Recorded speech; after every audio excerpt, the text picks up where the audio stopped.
अस्सलाम वालेकुम, welcome to debated it. मैं हूं ईसा नकवी। एक होता है जादूगर, एक होता है बाजीगर और फिर एक होता है शोबदाबाज जो नज़रबंदी करता है। अभी 2 दिन पहले पाकिस्तान में एक ख़ासतौर पर सिंध, अर्बन सिंध की जमात MQM, उसने एक जलसा किया कराची में और ये कहा गया कि हुक्मरानों ऐवान खाली कर दो, मुल्क के वारिस मुल्क को संभालने आ रहे हैं। और फिर आज हमने देखा कि MQM ने मुस्लिम लीग नवाज़ की सियासी चौखट पर हाज़िरी दी। मुत्तहिदा कौमी मूवमेंट जो है उसके और मुस्लिम लीग नवाज़ के दरमियान 8 फरवरी 2024 को होने वाले आइंदा आम इंतखाबात के लिए ताउन बढ़ाने और इत्तेहाद बनाने के ऊपर इत्तफाक हो गया। ये बड़ी सियासी डेवलपमेंट है और किसी भी इंतखाबात से पहले इस किस्म की डेवलपमेंट्स होती हैं। लेकिन मुत्तहिदा कौमी मूवमेंट जो ये कहती है कि हम वारिस हैं और हम अब हुक्मरानों से ऐवान खाली करवाना चाहते हैं, वो एक के बाद एक हमने देखा है कि वो हुकूमतों का हिस्सा रही। मुस्लिम लीग काफ का वो हिस्सा थी, पाकिस्तान पीपल्स पार्टी के साथ हुकूमत बनाई, पाकिस्तान मुस्लिम लीग नवाज़ के साथ और उसके बाद तहरीक इंसाफ के साथ। फिर उसके बाद उन्होंने दोबारा PDM के इत्तेहाद का हिस्सा बने, एक चार्टर उन्होंने साइन किया, मुआहदा किया, 17 नुकाती मुआहदा पाकिस्तान पीपल्स पार्टी से और तकरीबन 27 नुकाती मुआहदा जो है वो उनका मुस्लिम लीग नवाज़ से हुआ। उस मुआहदे के ऊपर अमल दरामद हुआ या नहीं, बाद में हमने देखा कि मुत्तहिदा कौमी मूवमेंट जो उस वक्त की हुकूमत थी उसके ऊपर तनकीद करती हुई नज़र आई। ये भी कहा कि हमारे वादे जो हमारे साथ किए गए थे वो पूरे नहीं हुए। लेकिन फिर आज उसी जमात के साथ, मुस्लिम लीग नवाज़ के साथ उन्होंने इत्तेहाद कर लिया है। इस वक्त पाकिस्तान में एक भरपूर किस्म की सियासी फ़िज़ा बनना शुरू हो चुकी है आम इंतखाबात के हवाले से। पाकिस्तान मुस्लिम लीग नवाज़, पाकिस्तान पीपल्स पार्टी, MQM, दीगर जो सियासी खिलाड़ी हैं और ख़ास तौर पर जो पाकिस्तान तहरीक इंसाफ है, अब उनके क्या ऑप्शंस हैं। तहरीक इंसाफ ने गुज़श्ता रोज़ एक एलामिया जारी किया अपनी कोर कमेटी के इजलास के बाद, जिसमें उन्होंने ये कहा कि तमाम सूबाई और कौमी असम्बली की नशिस्तों पर वो इंतखाबात लड़ेंगे। उनके लिए ये इंतखाबात क्यों कर आसान होंगे, इस वक्त किस किस्म की फ़िज़ा है, उनके लोग इस वक्त लेवल प्लेइंग फील्ड मांगते हुए नज़र आ रहे हैं जो बज़ाहिर उनको नहीं मिल रही। आसिफ अली जरदारी साहब जो हैं उन्होंने भी आज गुफ्तगू की, उस गुफ्तगू का कुछ हिस्सा मैं आपको सुनवाना चाहता हूँ, ज़रा सुनिए। सवाल ये है कि हमने इमरान खान को इसलिए नहीं हटाया, हमने पुरानी हुकूमत के खिलाफ इसलिए नहीं काउंटर मूवमेंट चलाई कि हमें सिर्फ पावर की ज़रूरत थी। सवाल ये है कि हमें आवाम के हकूक़ की ज़रूरत है और हमें मुल्क की तरक्की की ज़रूरत है। इनसे तरक्की नहीं हो रही थी। इनको 8 साल से मैं देख रहा था, इनसे कुछ नहीं होता। इनको ना काम करना आता है ना करवाना आता है। इसके साथ ही आज जो मुलाकात हुई मुस्लिम लीग नवाज़ और MQM के वफ्द के दरमियान, उसके बाद जो मुश्तरका प्रेस कॉन्फ्रेंस में गुफ्तगू हुई वो भी सुनिए। PDM की पिछली हुकूमत में MQM और पाकिस्तान मुस्लिम लीग नून ने आपस में मुज़ाकरात किए। उस वक्त भी हमने एक चार्टर पे दस्तखत किए थे और एक लार्जर अंडरस्टैंडिंग मौजूद रही है और ये डिज़ायर भी दोनों तरफ मौजूद रही है कि दोनों जमातें इंतखाबात में मिलकर हिस्सा लें।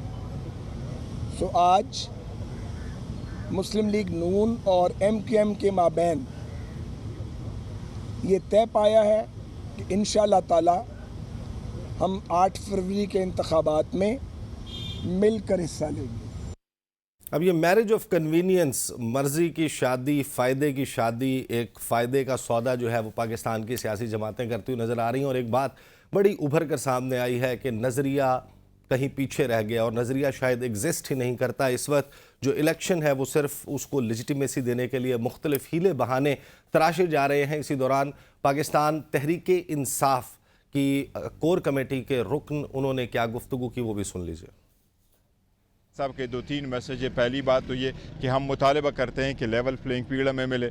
इस मरतबा हम ये भी मुतालबा करते हैं कि नवाज़ शरीफ साहब हमेशा अपने साथ एम्पायर को मिला के वो खेलते हैं, इस मरतबा वो पूरी टीम को खेलने नहीं दे रहे हमारी टीम को, तो इसलिए हम मुतालबा करते हैं लेवल प्लेइंग फील्ड की। अब असल में जो सियासी हरीफ हैं वो उनके कौन से मेन जमातें हैं जिनके दरमियान मुकाबला होगा, इन तमाम सवालात के साथ आज के प्रोग्राम का आगाज़ करते हैं। मुझे ज्वाइन कर रहे हैं पाकिस्तान पीपल्स पार्टी से नवाब तैमूर तालपुर साहब, मेंबर राब्ता कमेटी MQM आसिया इसहाक साहिबा ज्वाइन कर रही हैं। कुछ ही देर में हमें महमूद मौलवी साहब सदर IPP सिंध वो ज्वाइन कर लेंगे, और हमें स्काइप के ज़रिए ज्वाइन कर रहे हैं अजहर सदीक साहब, माहिर कानून है। आगाज़ जो है वो मैं करूँगा आसिया इसहाक साहिबा से। आसिया इसहाक साहिबा, मैरिज ऑफ कन्वीनियंस हो गया। मुत्तहिदा कौमी मूवमेंट 2 रोज़ पहले ये कह रही थी कि हुक्मरानों ऐवान खाली कर दो, मुल्क के वारिस संभालने के लिए आ रहे हैं, तो आज आपने जाकर लाहौर में संभाल लिया। बहुत बहुत शुक्रिया। देखिए, इस बात का समझना ज़रूरी है कि जब शहबाज शरीफ साहब की जो लास्ट कमेंट थी, ये उसी चीज़ का तसलसल है, और ये उस वक्त भी डिसाइड हो गया था कि MQM पाकिस्तान और PMLN जो है वो मोस्ट प्रोबेबली एक अलायंस की सूरत के अंदर इलेक्शन के अंदर जाएंगे, और यही आज जो कुछ हुआ है वो इसी सिलसिले की एक कड़ी है। अच्छा, इसको समझना जरूरी है कि ये क्यों जरूरी था। देखिए, लास्ट कमेंट के अंदर हमारा एक बहुत बड़ा मुतालबा था, और वो था मर्दमशुमारी का। और मर्दमशुमारी के अंदर पाकिस्तान पीपल्स पार्टी जो आज मरकज के अंदर ये वाली बात कर रही है कि उसको लेवल प्लेइंग फील्ड चाहिए, तो उससे हम सिंध के अंदर मुतालबा करते रहे कि हमें भी तो लेवल प्लेइंग फील्ड दो। और हमें तो उन्होंने इस तरीके से बर्बाद किया कि जो मर्दमशुमारी थी उसको अपने पॉलिटिकली अपॉइंटेड एन्यूमरेटर्स और डिप्टी कमिश्नर के थ्रू उन्होंने वो कराची की आबादी जो 2017 के अंदर 1 करोड़ 60 लाख थी, उसको 1 करोड़ 30 लाख कर दिया। यानी कि ये तो समझने में ना आने वाली बात है। और इस सिलसिले में पाकिस्तान बहुत शुक्रगुजार है शहबाज शरीफ साहब का और ब्यूरो ऑफ स्टैटिस्टिक्स का और एहसन इकबाल साहब का, जिन्होंने हमारे साथ कोऑर्डिनेट करके अपनी टीमों को, पाकिस्तान ब्यूरो ऑफ स्टैटिस्टिक्स ने अपनी टीमें उतारी, तब उनको पता चला कि कितना बड़ा यहाँ पर ब्लंडर हो रहा था। 32,000 ऐसी हाई राइज बिल्डिंग थी कराची की जिनको काउंट ही नहीं किया गया था। तो गोया आप समझती हैं, आप ये समझती हैं कि जो आपका मुआहदा हुआ था मुस्लिम लीग नवाज ने उस पर डिलीवर किया है? एक पाकिस्तान पीपल्स पार्टी के साथ मुआहदा हुआ था, क्या उस पर डिलीवर किया गया है? क्योंकि अभी तो आपका इत्तेहाद सामने आया है मुस्लिम लीग नवाज से, और यकीनन पीपल्स पार्टी के साथ तो आप इत्तेहाद नहीं करने लगे। नहीं, हमारा इत्तेहाद पहले भी पीपल्स पार्टी के साथ नहीं था। Keep it in mind, PMLN और Peoples Party they were part of the PDM। No, we were not the part of the, हम PDM आप इत्तेहादी थे, हम PMLN के अलायंस थे। तो आप ओन करते हैं, आपको लगता है कि शहबाज शरीफ साहब की परफॉर्मेंस बेहतरीन थी? शहबाज शरीफ की हुकूमत ने, जो PDM की हुकूमत थी, आप उनके इत्तेहादी थे, उन्होंने कराची के अवाम के लिए डिलीवर किया। जो आप कोटा मांग रहे थे नौकरियों में, जो आप बजट मांग रहे थे, जो आप यूनिवर्सिटी मांग रहे थे, जो आप ट्रांसपोर्ट सिस्टम मांग रहे थे, जो आप लॉ एंड ऑर्डर के मसाइल को हल करने के लिए आपके मुतालबात थे, वो तमाम के तमाम पूरे कर दिए। इस वजह से अब आप नून लीग का इत्तेहाद जो है वो उसमें जा रहे हैं। देखें, ये वाली बात करना जो है ना, ये किसी चीज को खराब करने के लिए जो आप जो गुफ्तगू कर रहे हैं ना, ये किसी भी चीज को खराब करने के लिए, हाँ उसमें पेशरफ्त हुई है, लेकिन पूरे के पूरे पर अमल दरामद होना अभी बाकी है। और यही जो 2024 की 8 फरवरी के इलेक्शन के लिए ये जो मुत्तहिदा कौमी मूवमेंट और पाकिस्तान और मुस्लिम लीग नून के दरमियान में ये जो इत्तेहाद हुआ है, ये उसी सिलसिले की कड़ी है। देखिए, हमने ये बात बड़ी वाज़ेह कर दी है, मुस्लिम लीग नून को भी पता है और हमें भी पता है कि अब ये जो सिस्टम जो चल रहा है ये सिस्टम मजीद अब नहीं चल सकता। अब जो इख्तियारात 18वीं तरमीम का जितना बेदरेग और बदतरीन इस्तेमाल पाकिस्तान पीपल्स पार्टी की गवर्नमेंट ने पिछले 15 साल के अंदर किया है, उसकी मिसाल मिलनी मुश्किल है। हमने यही वाली बात की है कि भाई 18वीं तरमीम के अंदर मजीद तरामीम है, 3 तरामीम जो है वो मुत्तहिदा कौमी मूवमेंट पाकिस्तान ने प्रपोज की है, और जिसके ऊपर PMLN हमारे साथ बातचीत में है, और यही डिस्कशन में है कि भाई हमारी अनकंडीशनल सपोर्ट होगी उसके लिए जो वजीर आजम बनेगा, जो हमारी ये 3 आईनी तरामीम के ऊपर हमारे साथ चलेगा। 3 आईनी तरामीम क्या है कि भाई वो इख्तियारात और वसाइल जो 18वीं तरमीम के बाद वजीर आला हाउस में पार्क हो गए हैं, वो डिस्ट्रिक्ट्स को और डिविजन्स को मुंतकिल कर दिया जाए। NFC और डिविजिबल पूल का जो हिस्सा है उसके अंदर वो प्रोविंशियल। आसिया साहिबा, मैं आपके पास वापस आता हूं। जिन आईनी तरमीम की आप बात कर रही हैं, जब आपने ये इत्तेहाद बनाया आईनी तरमीम के लिए 228 मेंबरान का वोट दरकार है। वो नंबर कहीं से भी पीडीएम और उसके इत्तेहादी जमातों के पास मौजूद था नहीं था, वो आईनी तरमीम हो ही नहीं सकती थी। लिहाजा ये कहना कि हम उन आईनी तरमीम के लिए गए थे जो काम हो ही नहीं सकता, तो जाहिर है उसके लिए तो आप नहीं गए थे। But I will come back to you. Taimur Talpur sahab, Pakistan peoples party क्या समझती है कि इस वक्त जो सिंध में इत्तेहाद बन रहा है, कुछ दिनों पहले हमने देखा कि जेयूआई, जीडीए, एमक्यूएम, उन्होंने एक मुश्तरका प्रेस कॉन्फ्रेंस की थी और आज नून लीग और एमक्यूएम का इत्तेहाद बन गया। इसका मतलब यह है कि सिंध में जो है वो पाकिस्तान पीपल्स पार्टी एक जानिब होगी और दूसरी जानिब तमाम की तमाम सियासी जमातें माइनस पीटीआई मौजूद होंगी। आप समझते हैं कि आपको कोई टफ टाइम मिल सकता है? देखिए जी, आपको एमक्यूएम का बैकग्राउंड समझना पड़ेगा। एमक्यूएम की फ्रस्ट्रेशन जो आज उनकी हालत है समझनी पड़ेगी।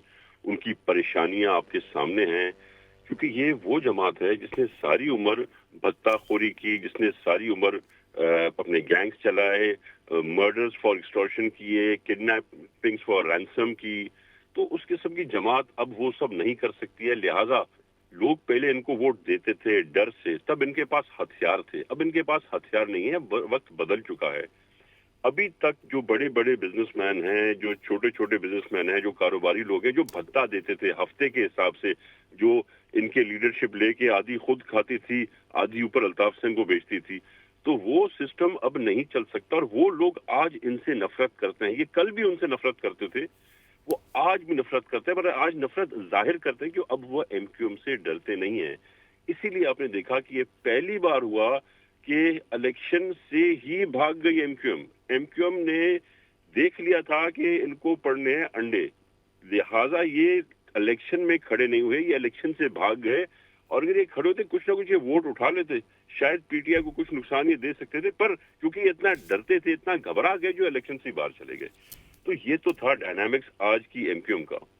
आपने दूसरी बात बड़ी वजह फरमाई कि ये अभी मिल गए हैं आपस में नून लीग के साथ। जब ये हुकूमत में थे तो ये हर 10वें जगह प्रेस कॉन्फ्रेंस करके और धमकी देते थे प्राइम मिनिस्टर को, अगर ये नहीं हुआ तो हम हुकूमत छोड़ के जा रहे हैं। आपको याद होगा कल की तो बात है, ये नहीं हुआ तो हम हुकूमत छोड़ के जा रहे हैं, हम आज अपनी वजारतें छोड़ें।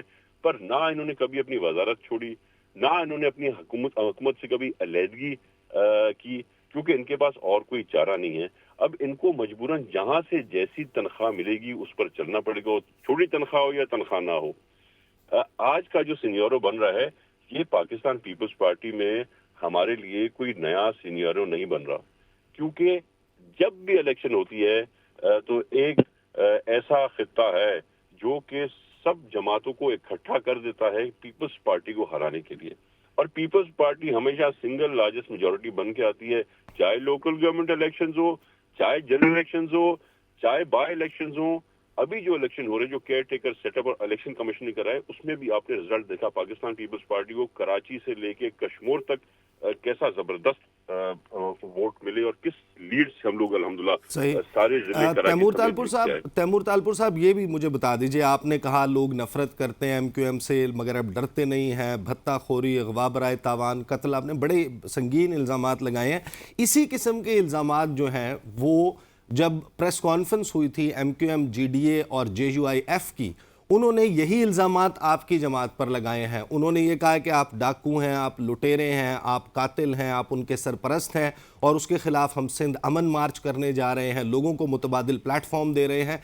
और कराची वाला सिस्टम जो है वो भी ये कहते हैं कि आप उसका जो फ़ायदा है वो सारा पाकिस्तान पीपल्स पार्टी को मिलता है। तो ये इल्ज़ामात, आपको लगता है कि आप तो सिर्फ जिस वक्त इलेक्शन की फ़िज़ा बनती है उस वक्त ये इल्ज़ामात एक दूसरे पर शुरू हो जाते हैं और फिर कुछ जमातें हैं जो हमेशा जब जो भी हुकूमत में आएगा, वफाक में हुकूमत बनाएगा, एमक्यूएम उसके साथ जाकर बैठ जाएगी। अगर आप हुकूमत बनाएंगे तो कल एमक्यूएम आपके साथ भी बैठी होगी। बिल्कुल, ये वक्त दूर नहीं है, अन करीब जैसी इलेक्शन खत्म होंगे तो एमक्यूएम के रहनुमाओं को जो आज हमारे खिलाफ बड़ी बड़ी बातें कर रहे हैं, इनको आप वेटिंग डोर पे देखेंगे बिलावल हाउस के बाहर। वो टाइम मांग रहे होंगे आसिफ अली जरदारी साहब से मिलने के लिए। और सदर जरदारी क्योंकि बफामत के बादशाह हैं और बहुत ही बड़ा दिल रखते हैं, शायद इनको माफ कर देंगे और फिर से इनको कोई ना कोई छोटी मोटी एडजस्टमेंट इनको मिल जाएगी। तो वो तो मैं ऑलरेडी फ्यूचर में देख रहा हूँ, मैं ऑलरेडी प्रेडिक्ट कर रहा हूँ। पर जो आपने हमारी बातें जो इन्होंने की, हम पे जो इल्जाम लगाए, मुझे एक बता दें केस ऑर्डर का जो कोई मर्डर फॉर रैंसम हमने किया हो, कोई हमने किडनैपिंग फॉर एक्सटॉर्शन कोई की हो, तो एक एफआईआर पाकिस्तान पीपल्स पार्टी पे किसी पे एक इल्जाम लगा के दिखा दे। कोई एक फैक्ट्री में हमने 100 लोगों को आग लगा के जला दिया हो, तो आप वही मुझे बता दें। तो पाकिस्तान पीपल्स पार्टी एक सियासी जमात है, एक शराफत वाली जमात है, जिसके साथ लोगों की दिल लगी है, लोगों का प्यार है, और उसी का रिजल्ट है। देख ले एमक्यूएम को, एक एमक्यूएम बनाई, दूसरी एमक्यूएम बनाई, तीसरी एमक्यूएम बनाई, फिर सबको एक साथ बैठा दिया, आपस में बनते नहीं है, कभी बन ही नहीं सकती आपस में, क्योंकि इनकी जो जरूरियात है वो पूरी नहीं हो सकती है। इसका जवाब मैं आसिया साहिबा से लूंगा। आप मुझे जरा ये भी बता दीजिए, before I move on to Azhar Siddique sahab, ये भी बता दीजिए कि कल खबर आई कि आसिफ अली जरदारी साहब और मियां मोहम्मद नवाज शरीफ के दरमियान टेलीफोनिक रब्ता हुआ है, तो जो चीज़ बहुत ज़्यादा उभर कर सामने आ रही है कि जैसे इस वक्त पाकिस्तान में जो सियासी जमातें इलेक्शन लड़ रही हैं, क्योंकि पीटीआई जो है वो बड़ा साइड लाइन हुई हुई है, तो आप लोगों के दरमियान नूरा कुश्ती चल रही है। एक तरफ एक दूसरे के खिलाफ बयानबाजी चल रही है, नून लीग और पीपल्स पार्टी, आप लोग कहते हैं कि मियाँ साहब डील करके आए हैं, उनको सरपरस्ती दी जा रही है, उनकी ताजपोशी हो रही है, ये सारे माहौल और एक दूसरे के ऊपर ताने कसे जा रहे हैं। एक कहता है कि आप रोना छोड़ दें लेवल प्लेइंग फील्ड का, और आप जवाब देते हैं कि हम लेवल प्लेइंग फील्ड की बात करें, एवन फील्ड की बात नहीं कर रहे। दूसरी तरफ मुलाकातों के लिए जो है वो टेलीफोनिक राब्ते भी हो रहे हैं। How do you justify that? अच्छा, मैं आपको दोनों बात करूँ। एक बात तो मैं आपको बता दूं पहली, कि ये जो बात कल के राब्ते हुई है, ये बात गलत है। कोई राब्ता मियाँ साहब का और आसिफ जरदारी साहब का नहीं हुआ है। कोई टेलीफोनिक कन्वर्सेशन नहीं हुई? नहीं, टेलीफोनिक कन्वर्सेशन ये गलत बात है, ये हम डिसोन करते हैं। पर यस, राब्ते हो सकते हैं, राब्ते होंगे, सियासी जमातें हैं, हमें पाकिस्तान के बारे में सोचना है, हमें सिर्फ अपनी सियासत के बारे में नहीं सोचना। तो जब भी मफाहमत की बात आएगी, आप देखेंगे इलेक्शन में चाहे क्या भी गर्मा गर्मी हो जाए, इलेक्शन के बाद फिर जब बात आएगी पाकिस्तान की स्टेबिलिटी की, इकोनॉमिक रिफॉर्म्स की, तो जरदारी साहब अपने साथ सारी जमातों को, सारी लीडर्स को, इंक्लूडिंग एमक्यूएम को बिठाने के बाद फैसले करेंगे इंशाल्लाह। और वो ही चाहिए, this is what is the need of the our and this will be done. तो सियासत बाद में, पहले पाकिस्तान की इकोनॉमी, ये पॉलिसी है सदर जरदारी की। सही। तैमूर तालपुर साहब मेरे साथ ही रहिएगा। अजहर सिद्दीक साहब, बाहर आने लगती है तो आपको फिजाओं में नमी का तनासुब बता देता है कि बाहर आ रही है, खिज़ां का भी पता चलता है, पतझड़ जब शुरू होती है, और फिर जो सियासी परिंदे जब जिस शाख पर जाकर बैठना शुरू होते हैं तो आपको पता चलता है कि कौन सी शाख जो है वो हरी भरी होने वाली है। तो एमक्यूएम ने जो आज अपना सियासी मस्कन और सियासी बसेरा मियां मोहम्मद नवाज शरीफ के सियासी घोंसले में किया है, तो आपको लगता है कि अब फ़िज़ाएँ, हवाएं जो हैं वो मियां साहब के लिए फेवरेबल हो रही हैं, या अवाम 8 फरवरी को कोई सरप्राइज़ दे सकते हैं? बहुत शुक्रिया। अब प्रॉब्लम ये हो गई है कि जो महकमा एक मौसमियात है ना, वो शायद अब इन लोगों के कंट्रोल में ना रहे। मैं खुदाई महकमा मौसमियात की बात कर रहा हूँ, मैं ज़मीनी महकमा मौसमियात की बात नहीं कर रहा। ज़मीनी महकमा मौसमियात जो है वो कोशिश यही कर रहा है कि ये सारे इकट्ठे हो जाएं। ये चले हुए कारतूस जितने भी है पिछले 40 सालों से, इन्होंने इस मुल्क को क्या देना है। हाँ, आज एहसास हो रहा है कि एमक्यूएम में अगर कोई इनकलाबी सोच किसी वक्त लाने वाला था, वो एक अलग बात है कि तारीख के राहों में कहीं अल्ताफ हुसैन फंस गया है, और लेकिन नजर आ रहा है कि वो जो एक लीडरशिप इनकी अपने हवाले से, तो वो कुछ शायद इनसे मुख्तलिफ थी। ये तो नजर यही आ रहा है कि जो 12वां खिलाड़ी होता है वो बाहर इंतजार कर रहा होता है कि कौन सी टीम जीत रही है, तो बताया उन्हें यही गया है, जो बताया गया उसी के मुताबिक देख रहे हैं। अफसोस और दुख का मकाम ये है कि 17 महीने ये पाकिस्तान मुस्लिम लीग नून के साथ रहे। क्या अनोखा काम कर दिया जो एमक्यूएम ने, जो आप देख सके, और अवाम इनको अब वोट देने के लिए बड़ा मुश्किल हो जाएगा इनको गली मोहल्लों में निकलने का। फर्क सिर्फ इतना है कि इन सियासी जमातें अब आकर एक डिमांड तो पहले सारे रखे ना कौम के सामने। पहले इलेक्शन का मैदान सजाने से पहले पाकिस्तान तहरीक इंसाफ ना किसी अदालत से दहशतगर्द तंजीम डिक्लेयर हुई है, ना वो बतौर सियासी जमात आर्टिकल 17 के तहत बैन लगा है, लेकिन हर एक को अपनी अपनी पड़ी है।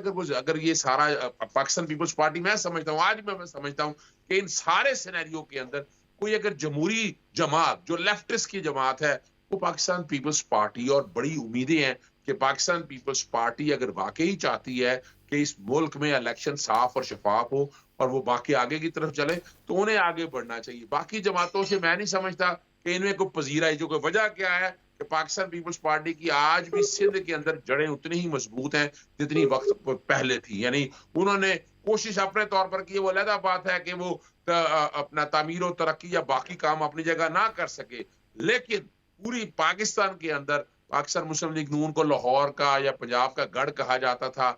आप वो देख सकते हैं जो कुछ यहाँ पर हो रहा है। जरूरत इस अमन की है।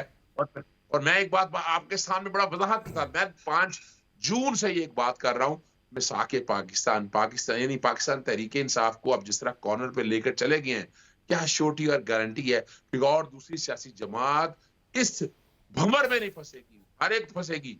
तो इसलिए बजाय जो कुदरत के मौसम जो है ना, महकमा मौसमियात, जो कुदरत का महकमा मौसमियात है, उस पर ट्रस्ट करें और लोगों की विल के मुताबिक लोग क्या चाहते हैं। लोग अब बयानियां देने के लिए ना तो पाकिस्तान मुस्लिम लीग नून के पास कुछ है। सही। अजहर सिद्दीक साहब, मुझे ब्रेक लेनी है। आप मिलाकर बात ये कर रहे हैं, जो राहत इंदौरी साहब का शेर है कि लगेगी आग तो आएंगे घर कई जद में, यहाँ पे सिर्फ हमारा मकान थोड़ी है। ब्रेक लेंगे, ब्रेक के बाद ये जो गुफ्तगू हुई है इसके ऊपर जवाबात लेंगे आसिया साहिबा से भी और तैमूर तालपुर साहब से भी आफ्टर द ब्रेक।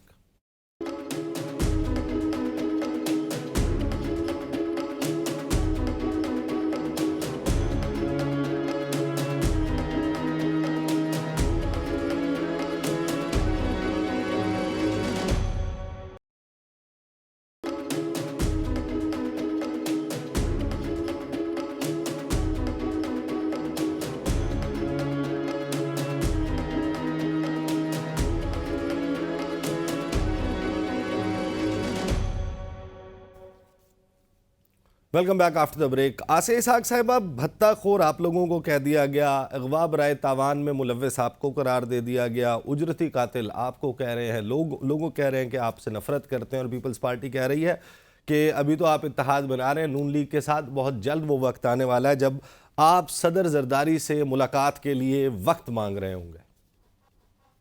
सदर जरदारी तो खुद नवाज शरीफ को कॉल कर रहे हैं, वक्त मांग रहे हैं, क्या कहें अब इसको। वो इनकार कर रहे हैं, वो कह रहे हैं कि कोई टेलीफोनिक कन्वर्सेशन नहीं हुई।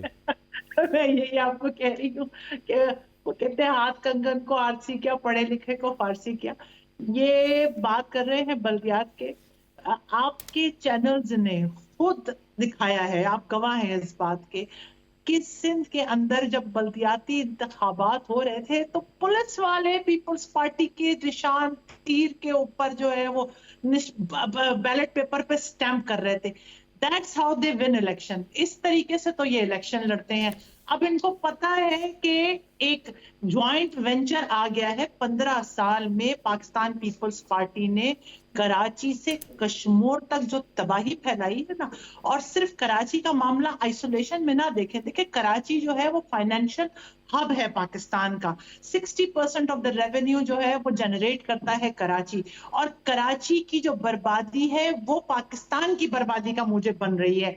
आज जो पाकिस्तान डिफॉल्ट की पोजीशन पे पहुंचा है, उसकी बेसिकली जो जिम्मेदार है वो पाकिस्तान पीपल्स पार्टी की गवर्नमेंट है, जिसने 15 साल के अंदर जो है 18वीं तरमीम के जरिए जो बेदरेग इस्तेमाल किया है, और जिस तरीके से एनएफसी का पैसा अपने पास लाके वजीर आला हाउसेस में पार्क करके अपनी मर्जी से चलाया है कि जिसको मर्जी दे दे, जिसको चाहे ना दे दे।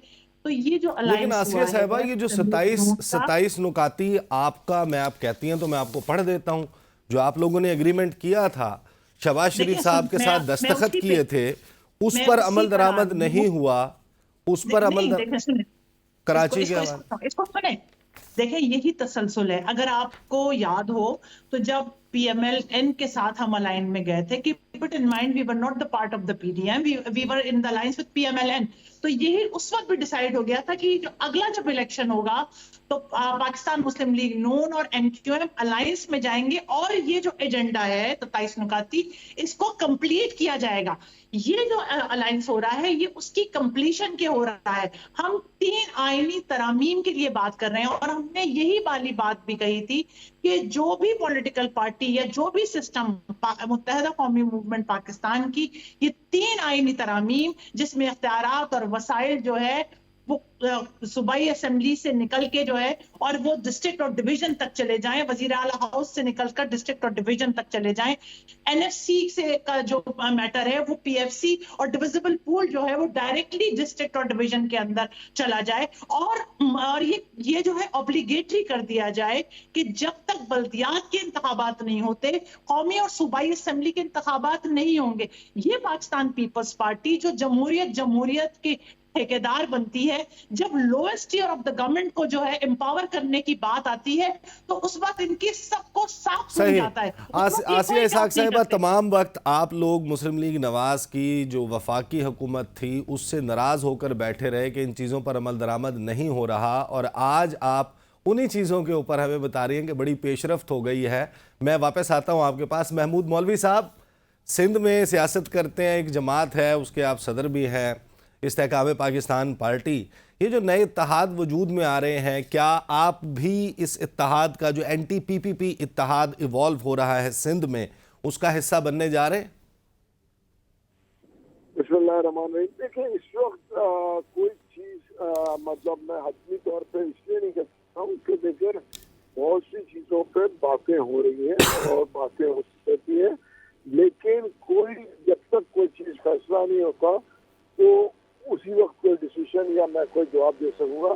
जहाँ तक मेरी बहन बात कर रही है, देखिए मेरा हमेशा ये कहना है कि बिल्कुल कराची डिप्राइव हो रहा है बहुत सारी चीज़ों में। कराची में बहुत सारे इश्यूज हैं, इसमें कोई दो राय नहीं है, मगर हम बैठ के देखिए, अगर हम पॉलिटिकल पार्टीज बैठ के एक दूसरे पार्टीज के ऊपर इतनी हैवी मतलब इल्जामात लगाए तो हमें ये सोचता है हम पॉलिटिकल लोग हैं, फिर हमें वापस ना उनसे बात करना पड़े। क्योंकि देखिए होता ये है कि हमको ये देखना है कि हम लोगों के मसाइल कैसे हल करें।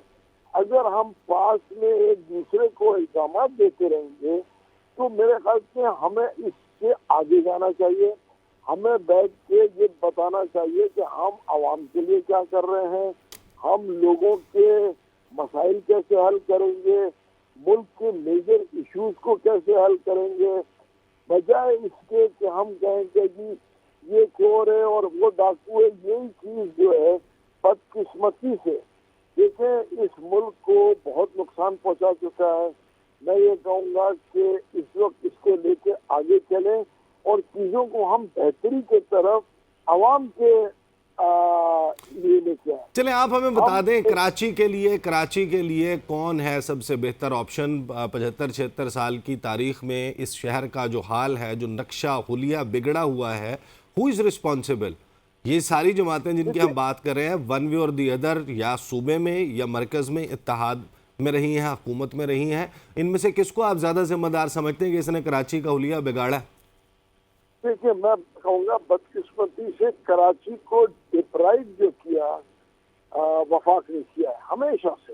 देखिए हाँ, कराची को जो है तरक्की किया, जिसको आप कहें कि आमरीत के दौर में, जनरल मुशर्रफ के दौर में कराची ने बड़ी तरक्की की, ठीक है ना, इसमें कोई शक नहीं है।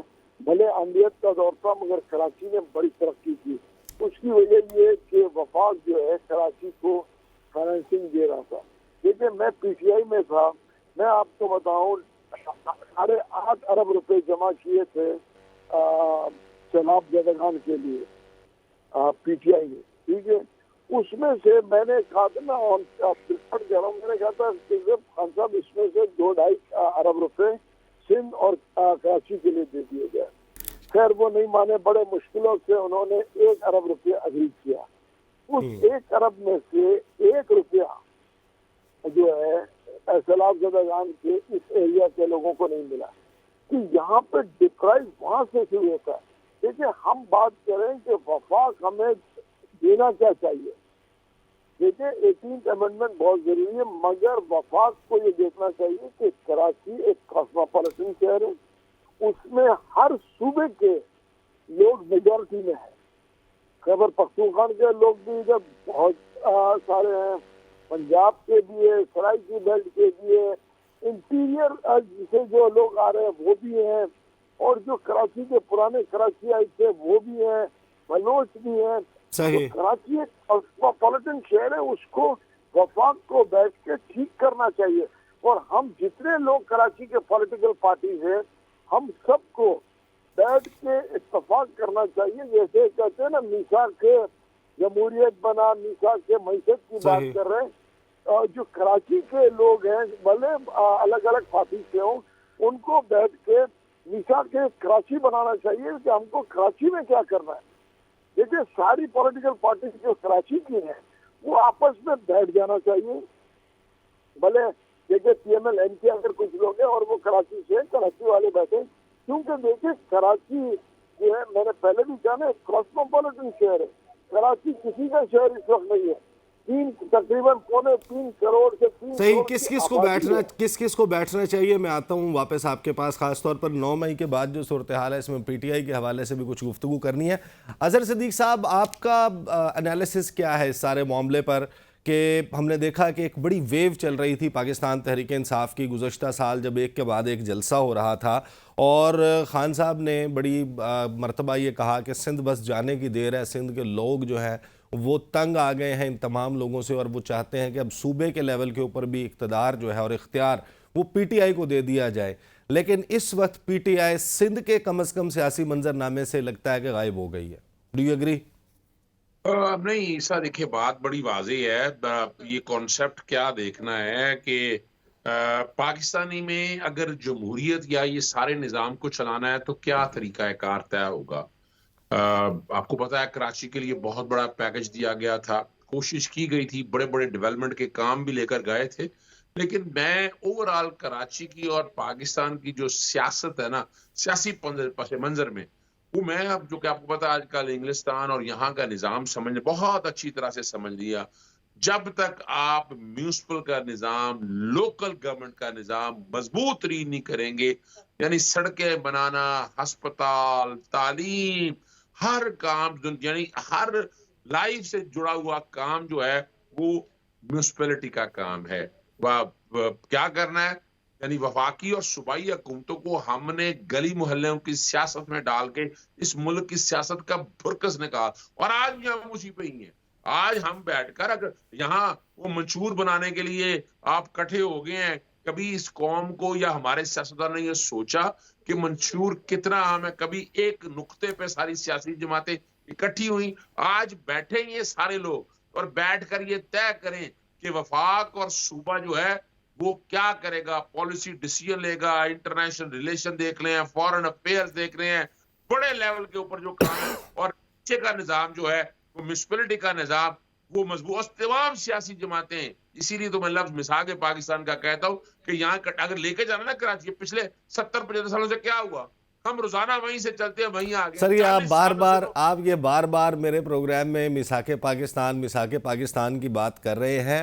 मैं आपको ये बता रहा हूँ, यहाँ पर पाकिस्तान में कोई सियासी जमात मिसाके पाकिस्तान में इंटरेस्टेड नहीं है।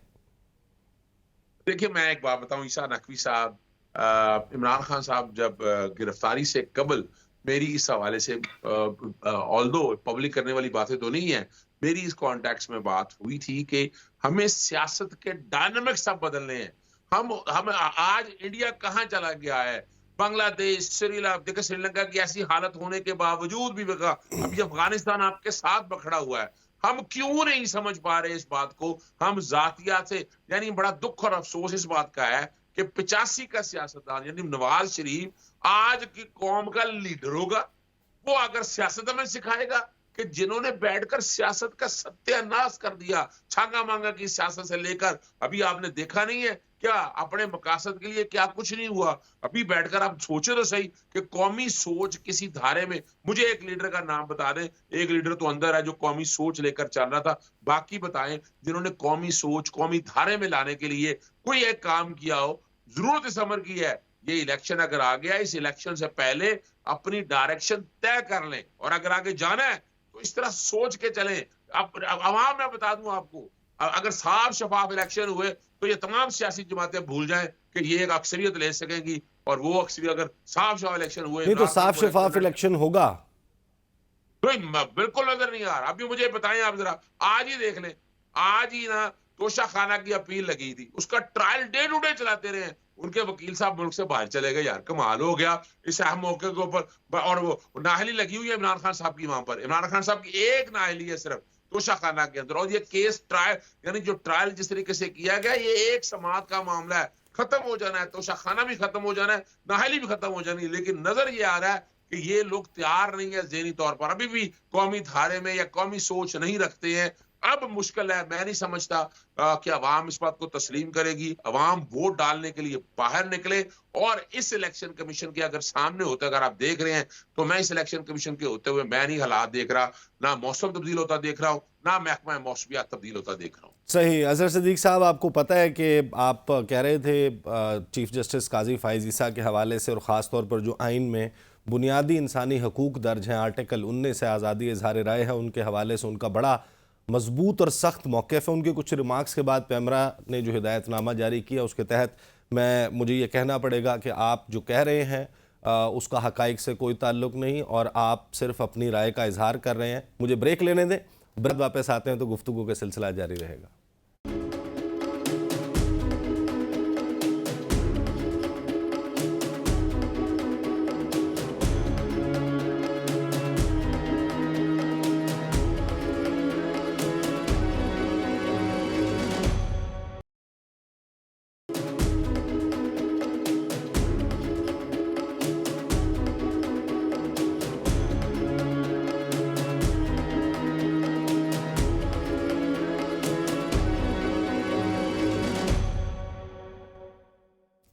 Welcome back after the break. Aasia Ishaq साहिबा, आपने प्रोग्राम के फर्स्ट सेगमेंट में कहा कि मैं जैसे आप लोगों का जो नया नया इत्तेहाद बना है उसको ख़राब करने की कोशिश कर रहा हूँ या आप में को फूट डाल रहा हूँ।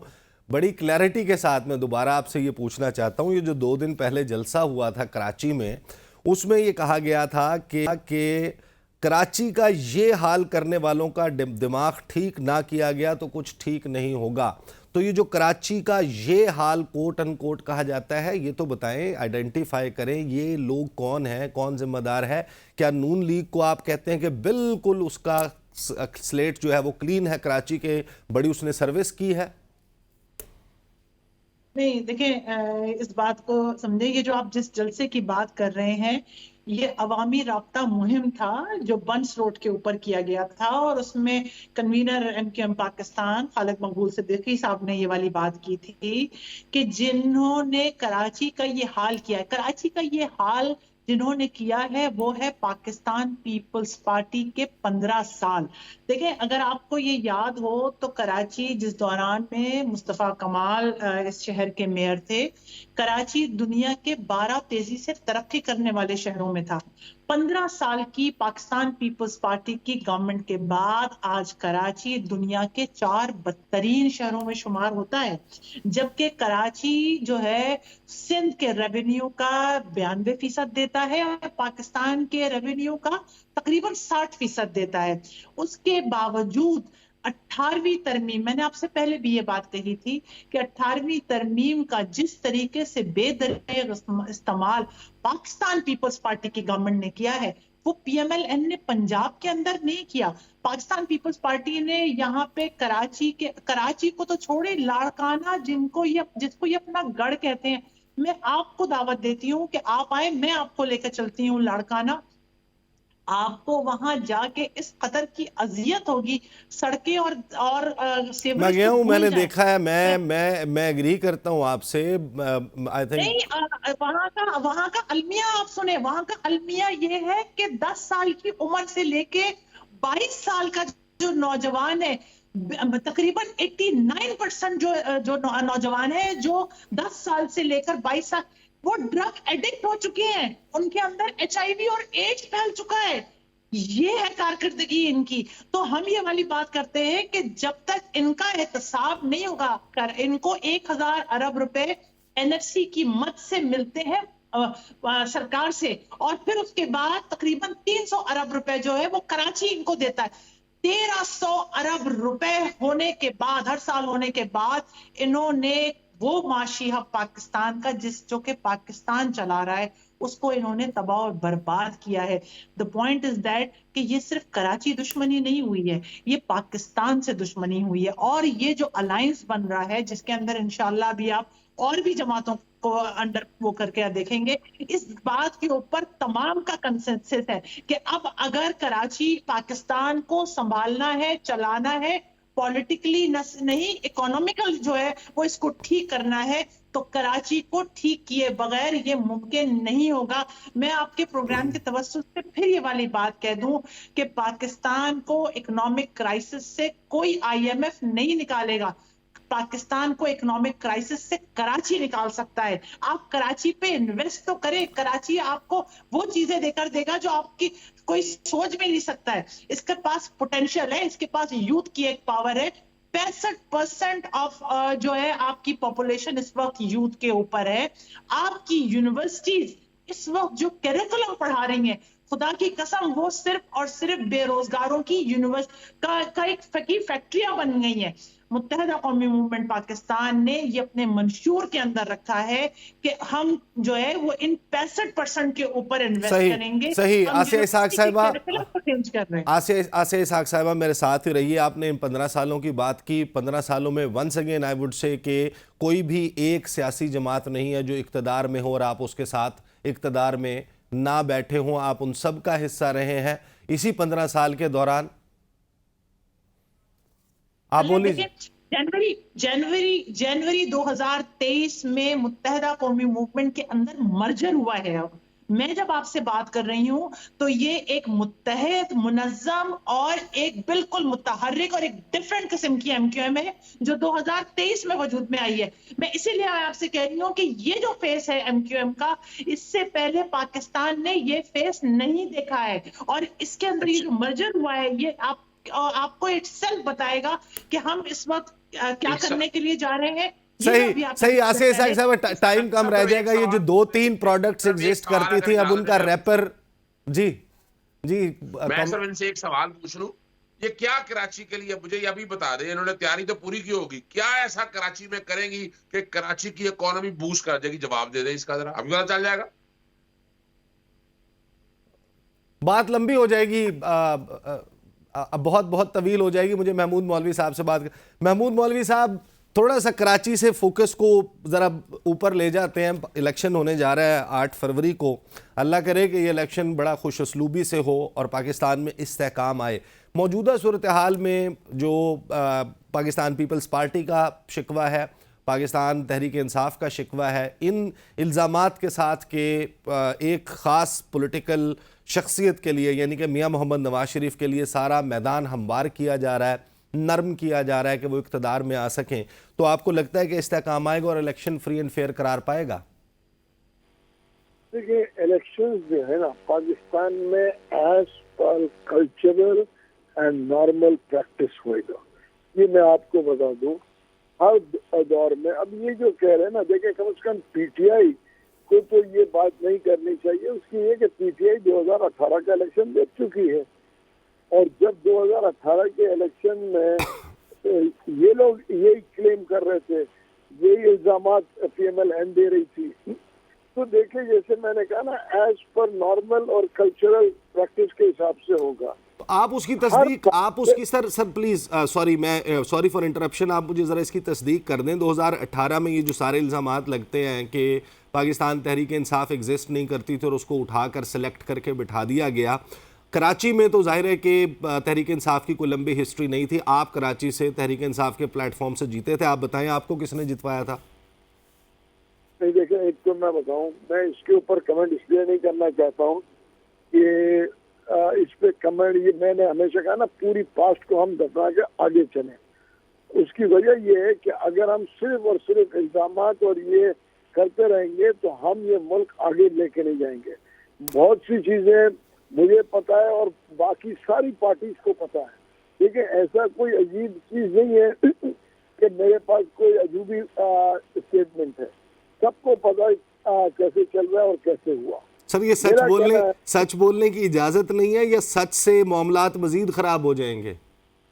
नहीं, देखिए, फिर मामलात मजीद खराब भी हो जाते हैं और जो है आपस में जो है इत्तफाकी हो जाती है।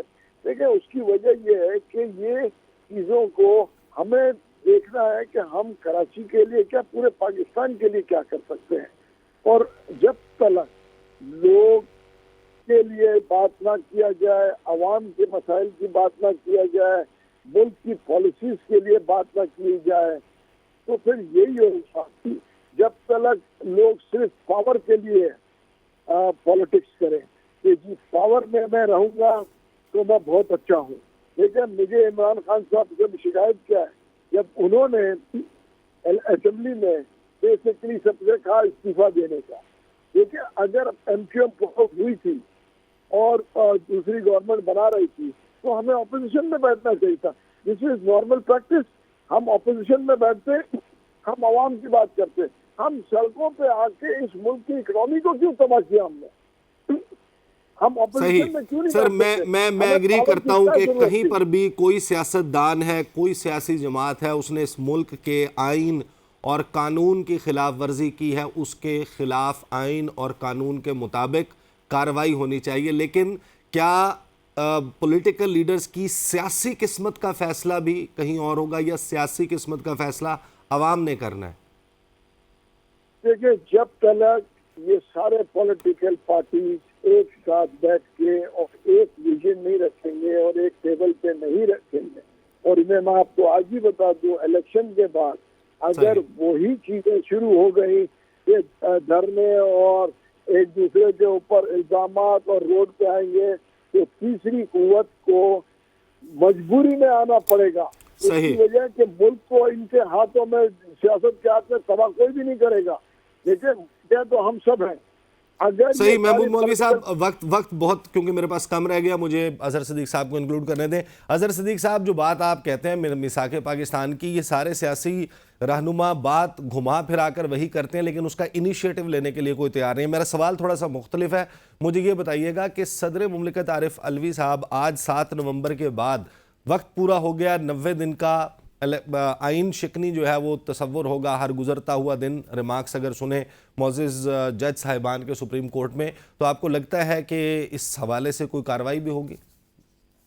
देखिए, एक वक्त आ गया है अब मैं समझता हूं कि सदर पाकिस्तान को हिम्मत करनी चाहिए।